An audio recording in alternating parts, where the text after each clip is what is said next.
Hey mamas, welcome to Modern Nurture, where mothers meet at the intersection of instincts and evidence. I'm your host Jess, and today I have the pleasure of speaking with Helen Thompson, an infant massage instructor and the host of the First Time Moms Chat podcast. Helen, thanks so much for being here. Well, thank you for having me. I'm delighted to be on another podcast and be here and not be the host for a change. Yeah, it's nice to mix that up. Infant massage is a thing that I was lucky enough to stumble upon when my daughter was born. And I feel like it was one of the greatest things that I did for her and for us. And so I can't wait to dig in with you.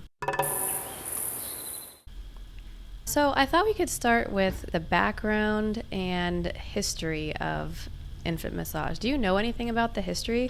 Could you talk us through it? I think I read somewhere that there might be evidence of infant massage as far back as like 1500 BC. I'm not expecting that deep dive of a history lesson though. I know a little bit about the history. Therapeutic massage has been used in Eastern cultures for many, many centuries.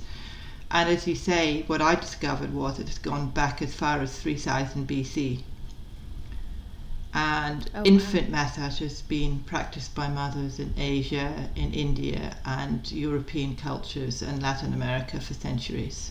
And there's a lady called Vilma McClure who taught at an orphanage.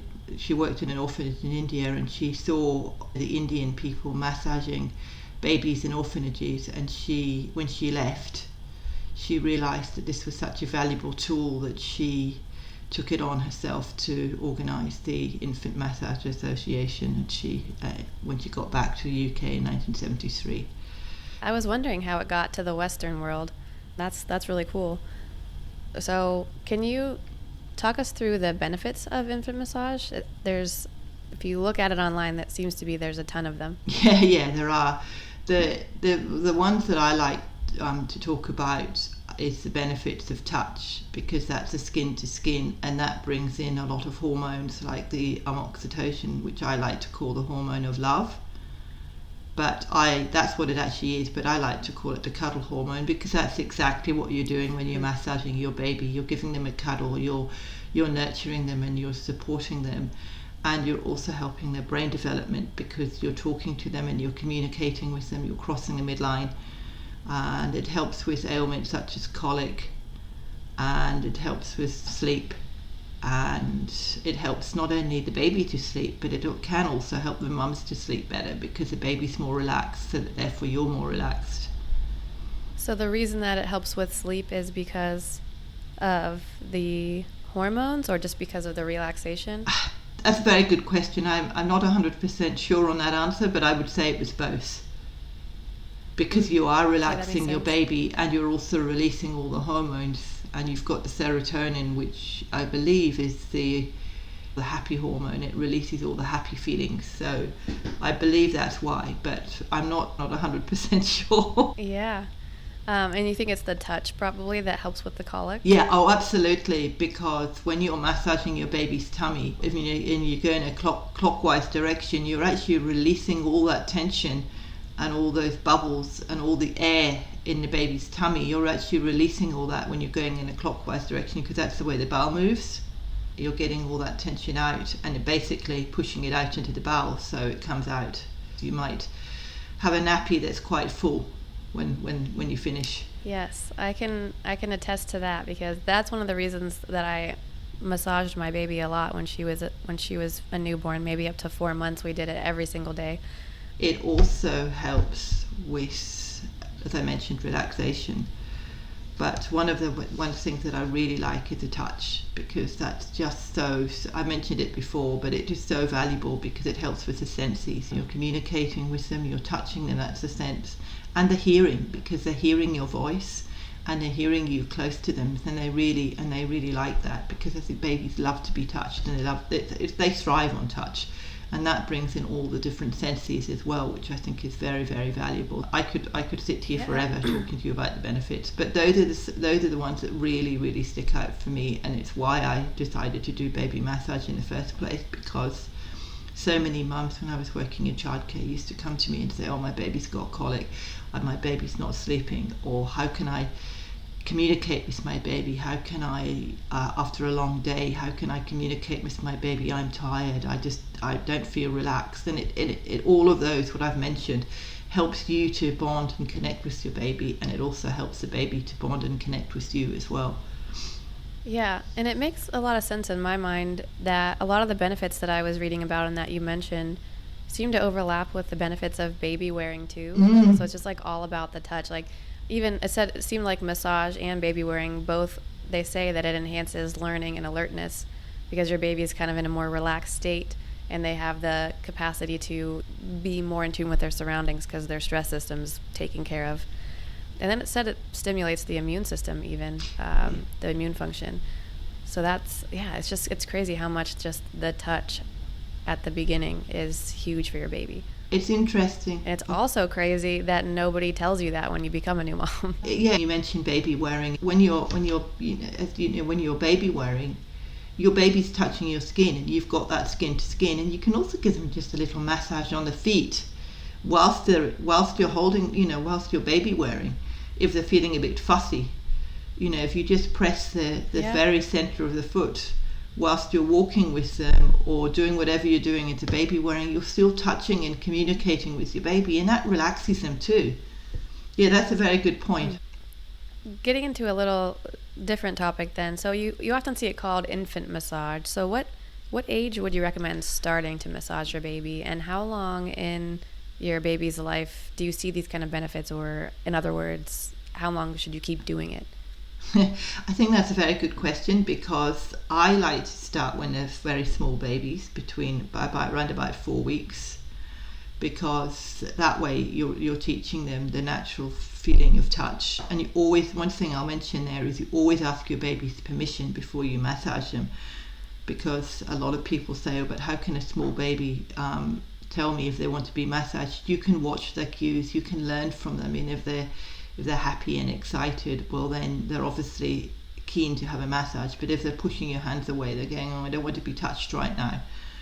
But that's a learnt response. But starting around about 4 weeks, and you can go right up to teens, because if you start when they're really young, then they're gonna really enjoy the natural feeling of touch, and they're gonna really feel warm and cozy and know that they like to be touched, because they've done it since they were babies.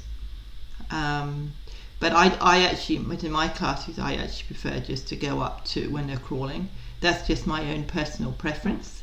But I've seen mums have told me, once they've massaged their babies, even when they're toddlers, sometimes they'll say no, but sometimes they'll put a little mat out with the oil and lay everything out, the towel, and then go and tap mum on the shoulder and say, Mum, can I have a massage please? It's all out ready for you. And because they've been so used to having it when they were babies. So my daughter, when she started to be pretty mobile, it was over. She didn't want to lay there anymore. But I mean, I'll catch her sometimes and she'll be she'll just need to be calm or something like that, and she'll let me give her a little massage. But yeah, once she started to move, it was like that routine was gone.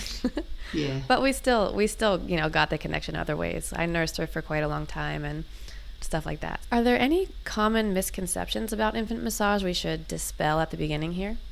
I think a lot of people think that massaging, can hurt the baby.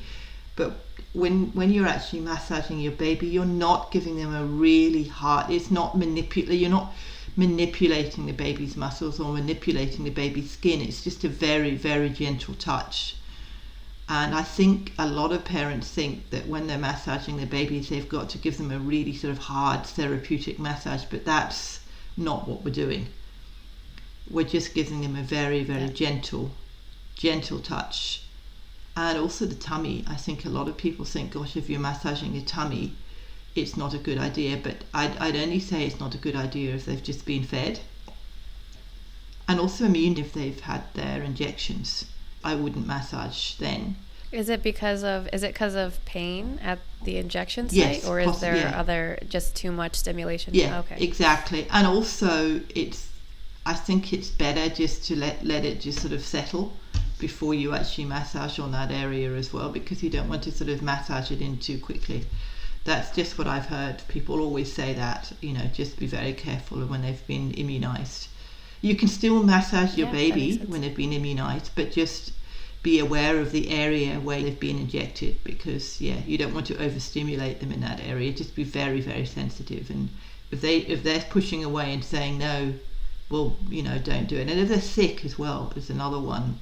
People think, I should massage my baby. If they're sick, it'll calm them down. And it may do, but I would say no, not when they're sick, because that's the last thing they want. They just want a cuddle and support from you, and giving them a massage might just be a bit too much for them. Yeah, that makes sense. Is massage beneficial or recommended for preterm babies? Yes, it can be very good for preterm babies, because they don't get that much touch when they've been in their, what do you call it? Is it the nucleal, when they're in their in that little cube? Yeah, if you weren't asking me about it, I would remember what it's called, but on the spot, I can't remember. Yeah, but that's what I'm referring to. I can't quite remember what it's called. But when they've been in there, they're not getting that. They're not getting that nurture. They're not getting that touch. So it's good. It's good if you can just hold the little fingers when they're in there and just massage them, so they know that you're there. And they know that they're loved. Do you use any different techniques with preemies? I guess it's just very light and whatever you can kind of manage. Yes, in the exactly. situation. Yeah. But I've actually done a few podcasts with I did a podcast with somebody about that, and I actually learnt a lot from it. It was really interesting. So it is definitely good for preterm babies. Switching a little bit, do you know if there's any studies out there that discuss the long-term social or emotional outcomes from infant massage? And this is one where I relate it to Babywearing a little bit in my head, but I'll let you respond first.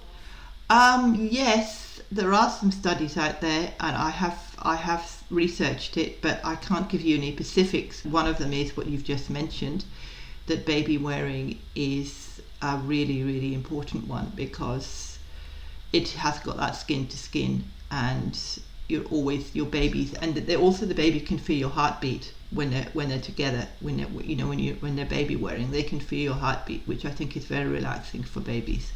Yeah, I was doing some looking about the benefits of massage specifically on social and emotional outcomes for infants, and it just kept coming back to the touch piece.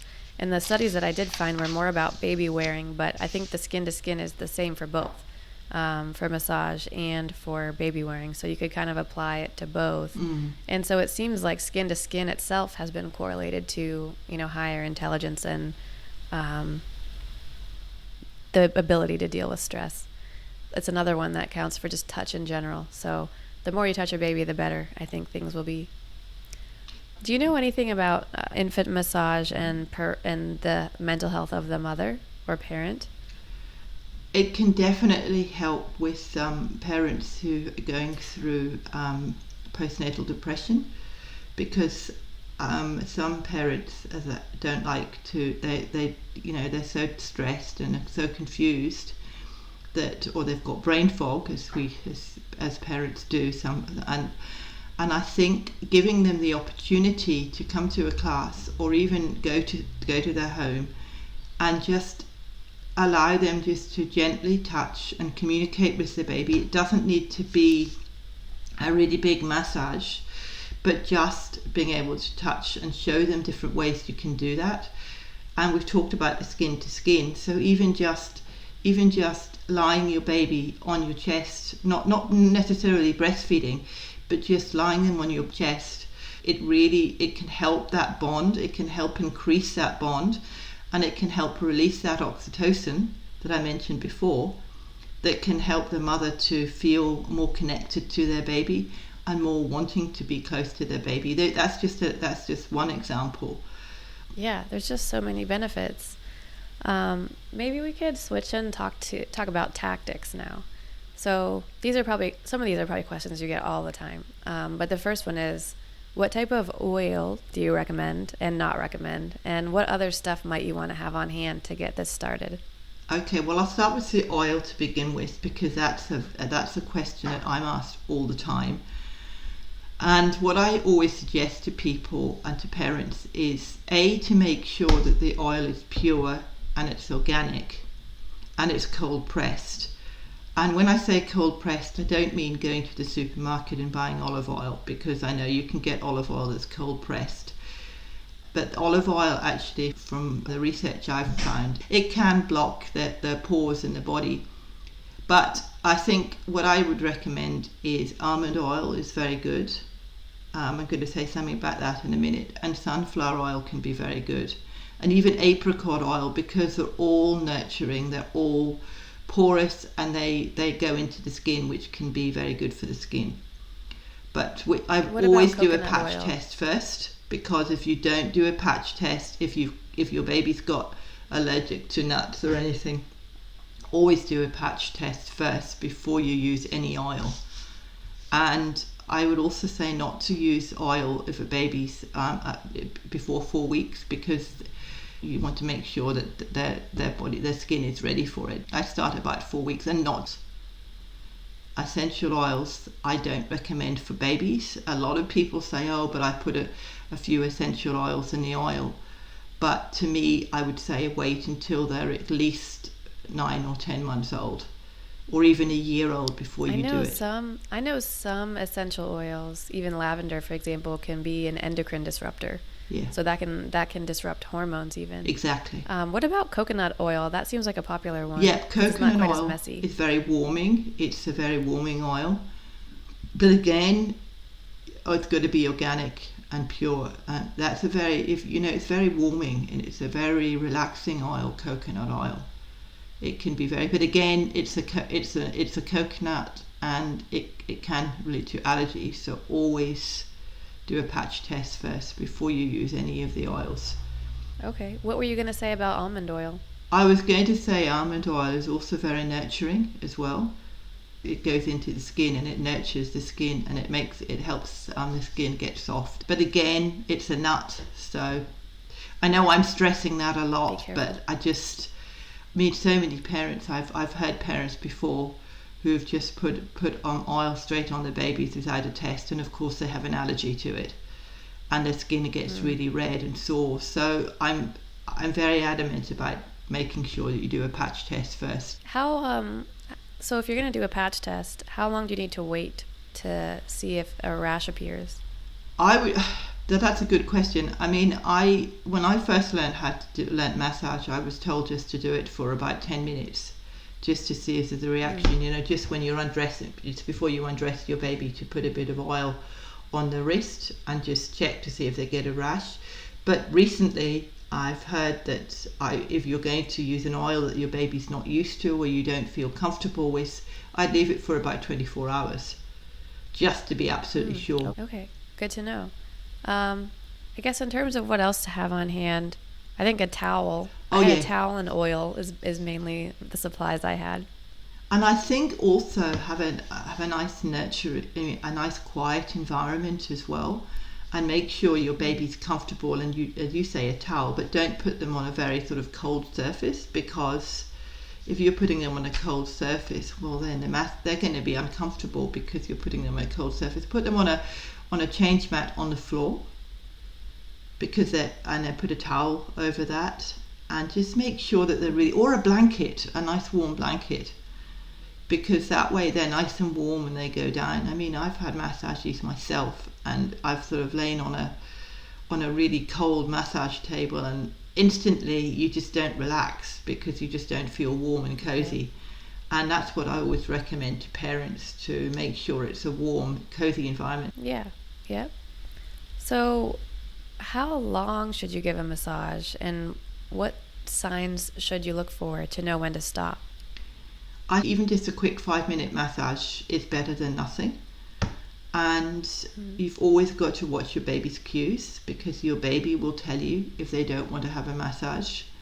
If your baby's got eye contact with you and they're pushing their hands towards you, that way they're sort of saying, oh yes, I'm enjoying this, please continue.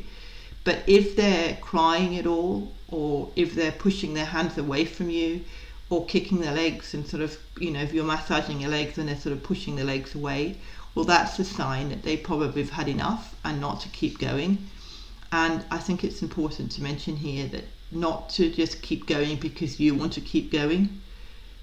Baby massage is always baby-led. It's what the baby wants, not necessarily what you want. Just because you want to give your baby a massage, they may not want a massage. And those cues are really important. But you'll get every parent gets to know their own baby's cues. I mean, those are just a few examples. When I'm teaching them baby massage, is just watch. Always have eye contact, and if your baby's looking away, like that, well, they're sort of saying, well, hang on a moment, I don't know that I want this right now.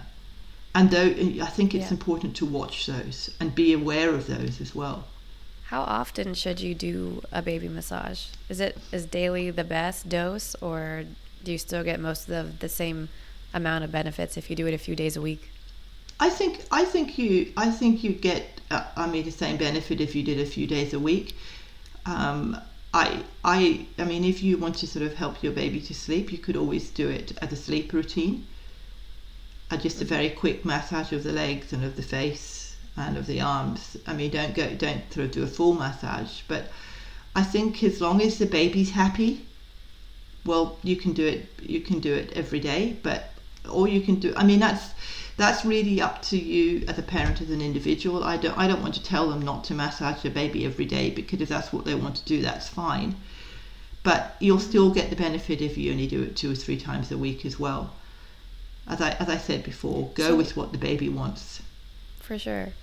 So is there any time of day that's best, or how would you recommend that parents incorporate baby massage into their daily routines if they want it to be daily? Have you heard of the response when they're just a quiet alert state, when a baby is just woken up and they're alert and they're looking around for something to do? That's always a good time to do a massage. It's called the quiet alert state.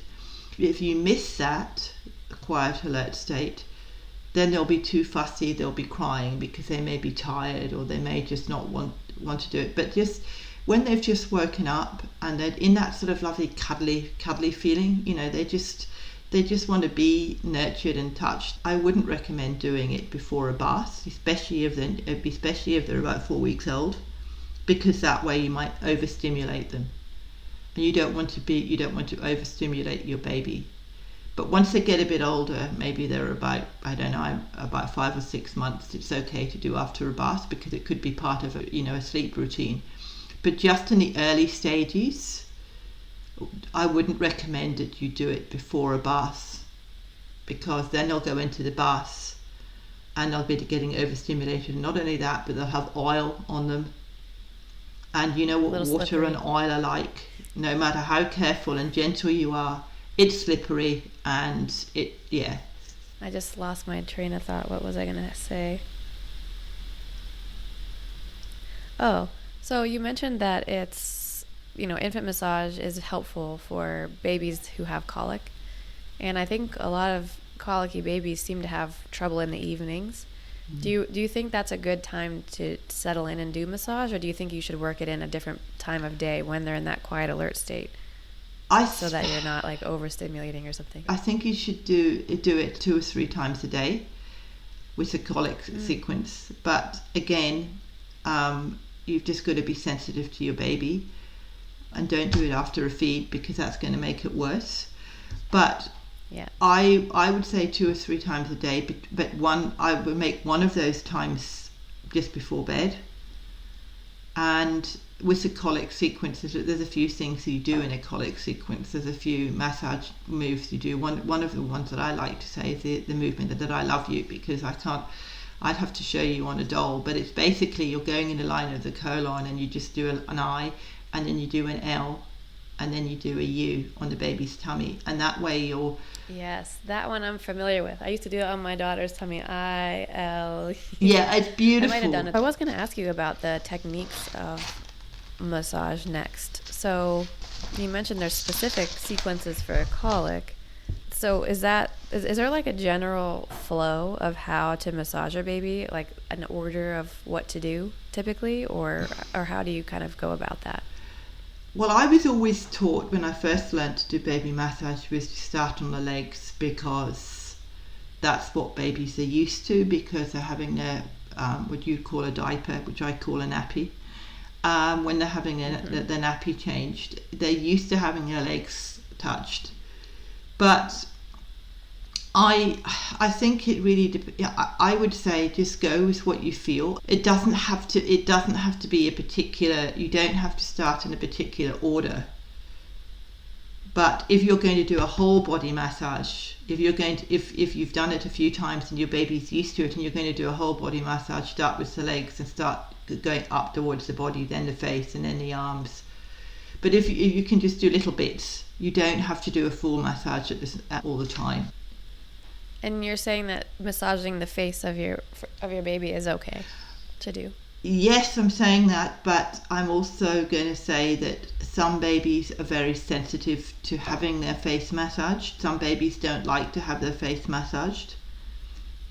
So just be very sensitive to what your baby's doing. So we don't need to avoid the face. Is there anything that we do need to avoid?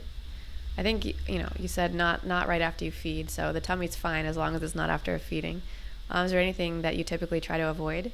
If a baby's got a cut or a rash or any blemishes on their body, avoid doing a massage on that.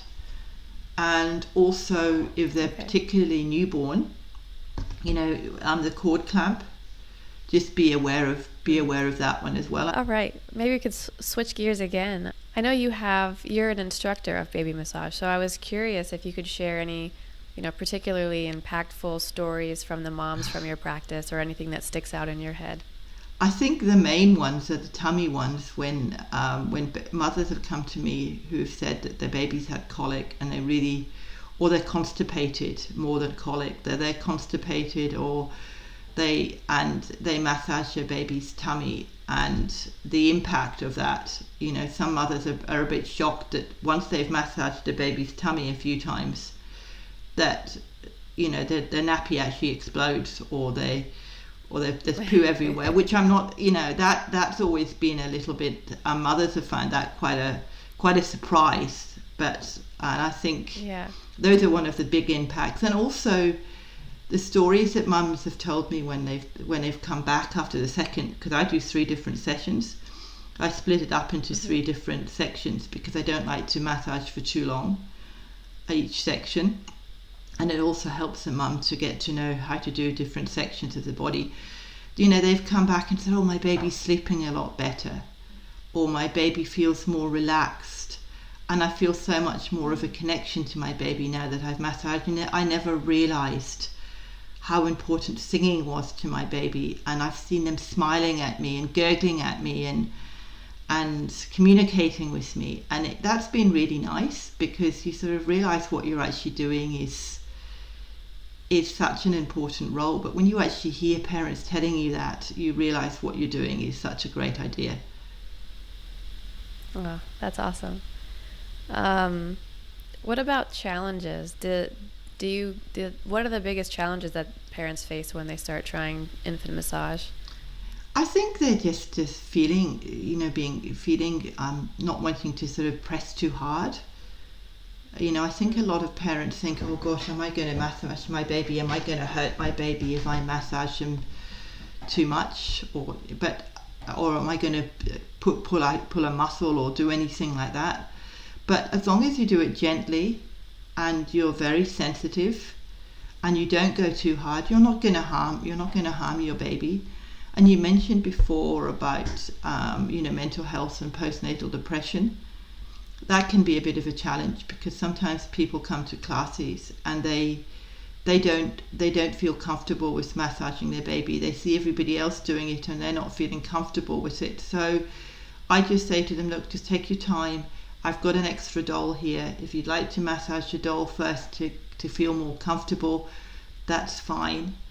and giving them the opportunity to be involved and being with other people can actually help them to overcome those challenges. Yeah, that makes sense. Have you ever come across babies that don't respond well to massage at all? Sometimes, but not often, because I always say to a mum just to do it gradually. I mean, if they're not responding straight away, just start slowly. Start with the feet or start with the legs and then stop. Mm-hmm. And don't try and do a full massage all at once. Some babies don't like full massages. They don't like to have it all at once. They might just like to have the legs done, or they might just like to have the arms done, or they might just like to have their chest done. But I think sometimes the answer to your question is yes, but not a lot. Okay.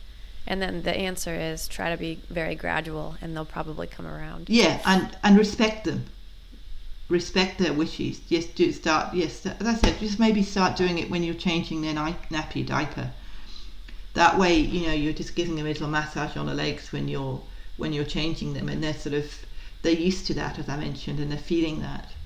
But then if they sort of pushing you away, then just don't feel you have to keep doing it. Just introduce it gradually, and if they still don't like it, well then don't keep pushing. Yeah, makes sense. So I only have one more question, and it's one that I ask every guest, which is, what are mamas not talking about that we should be? I think that's a very good question. I think a lot of mums don't talk about how they're feeling with postnatal depression. I think they just feel that they've got to get on with it. And I think that is where the sort of baby massage stuff can come in, because you can give them that gentle support without sort of I don't know how to explain what I mean, but I think parents who maybe are postnatal depression find it really hard to communicate their feelings, and find it really hard to express that there's something wrong, or if there is something wrong. I'm not saying that when you have postnatal depression there's anything wrong, but I think a lot of mums don't like to talk about it, and I think it's really important that they do talk about it, because it helps them to overcome and experience what other mums have gone through. And not feel alone. Yeah, exactly, and not feel alone. That's a great answer. So where can listeners find you, Helen? Well, I've put together a quick start guide which will help your listeners to incorporate some highly beneficial baby massage into their daily routines. I've mentioned a few of those already. And as I know that mums are generally time poor, these simple techniques have many benefits to it, that they can include. And you can find it on my website if you go to mybabymassage.net/modern nurture, and they can find all those tips and techniques on my website. Okay, perfect. Thanks so much, Helen. This was a great conversation. I think it will be really helpful for all the moms listening. So thanks for joining me. Well, thank you for having me. I really enjoyed talking to you, and it was fun talking about baby massage. Hey, if you like this video, please like and subscribe. I took an infant massage class when my daughter was born, and if you'd like to see the techniques that I learned and used with her, I'd be happy to make a video. Just leave the comments below and I'll know you're interested.